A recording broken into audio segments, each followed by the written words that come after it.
Biasanya, ini Ibu ya, misal, kalau kita melihat saudara kita mendapatkan kecelakaan, secara spontanitas kita mengucap kalimat apa? Hah? Istirja ya, innalillahi wa inna ilaihi raji'un, dia kecelakaan gitu kan. Kayak beberapa minggu kemarin, saya berangkat ke Lombok, saya berangkat dari rumah ke bandara naik Grab jam 4 subuh. Kira-kira 2 atau 3 kilo sebelum memasuki gerbang tol Cingkareng, 3 kiloan lebih kurang, itu macet di situ. Saya kaget, jam 4 subuh tapi sudah macet. Saya lihat, demi Allah, Masya Allah, pertama kali saya melihat manusia tanpa kepala. Masya Allah, kaget saya, jam 4 subuh, kaget saya. Pak, pelan-pelan saya bilang ke driver Grabnya, kok tumben macet gitu kan jam 4.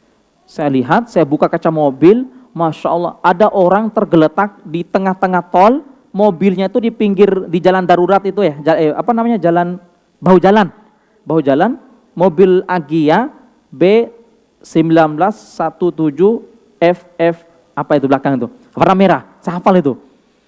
Nah Masya Allah, saya lihat, dia tergeletak gitu, laki-laki, tapi kepalanya nggak ada. Di lehernya itu keluar darah yang kayak mendidih itu tuh. Masya Allah, saya cari kepalanya, mana kepalanya itu kok nggak ada. Kalau kecelakaan mobil, nggak mungkin. Sedahsyat apapun mobil kecelakaan, nggak mungkin membuat kepalanya terputus, betul tidak? Itu yang pertama. Yang kedua, seandainya mobil itu kecelakaan, guling-guling, kepelanting-kepelanting, pasti ada bekasnya. Tapi ini mobilnya masih mulus. Mobilnya masih mulus, ini mobil, di sini dia, di tengah-tengah tol, di jalur tengah-tengah jalur 4, jalur berapa itu di tengah-tengahnya itu. Nah di situ dia tergeletak, kepalanya nggak ada. Kemungkinan besar disembelih kayaknya. Kemungkinan besar. Itu terjadi jam 4 subuh. Seumur hidup saya baru kali itu melihat langsung gitu loh. Masya Allah, itu darahnya, Masya Allah, merinding saya. Kecelakaan, ini kan musibah, betul tidak? Nah, pertanyaan saya adalah, bagaimana seandainya kita melihat saudara kita tertimpa musibah seperti itu? Maka Rasulullah SAW memberikan tips. Hadis yang diriwayatkan Imam At-Tirmidzi dalam kitab Sunannya. Rasulullah SAW bersabda, perhatikan hadisnya. Dengarkan. Man ro'a mubtalan, barang siapa yang melihat saudaranya tertimpa musibah, faqala, lalu dia mengucapkan kalimat, Alhamdulillahilladzi afani mimma batalaka bihi wa faddalani ala katsirin mimman khalaqa tafdila. Siapa yang mengucapkan kalimat itu di saat melihat saudaranya tertimpa musibah, maka dia tidak akan tertimpa musibah seperti saudaranya itu. Masya Allah. Ternyata kalimat yang pantas kita ucapkan di saat melihat saudara tertimpa musibah bukan innalillah, tapi kalimat alhamdulillah. Bukan kalimat kayak gini, Bapak kecelakaan ya? Iya, alhamdulillah ya. Nah, bukan gitu, nanti marah orangnya.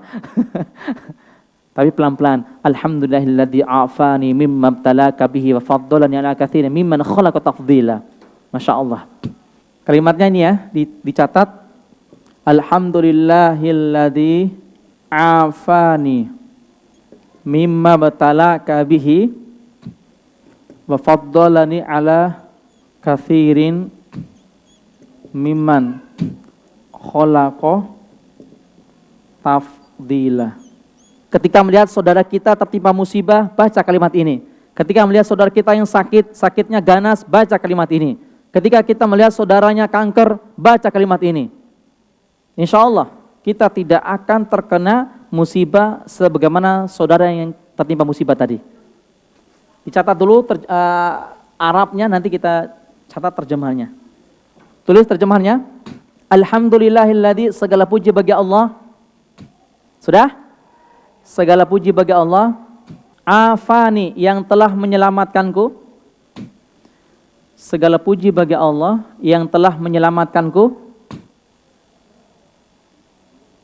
Sudah? Segala puji bagi Allah yang telah menyelamatkanku mimma batalaka bihi, terhadap musibah yang menimpa kamu. Terhadap musibah yang menimpa kamu. wa faddalani ala katsirin mimman khalaqa tafdila, dan yang telah memuliakanku dan telah memuliakanku di atas kebanyakan makhluknya. Di atas kebanyakan makhluknya. Saya ulang lagi, segala puji bagi Allah yang telah menyelamatkanku terhadap musibah yang menimpamu dan yang telah memuliakanku di atas kebanyakan makhluknya. Hadis riwayat Imam At-Tirmidzi di dalam kitab Sunannya dengan sanad yang sahih.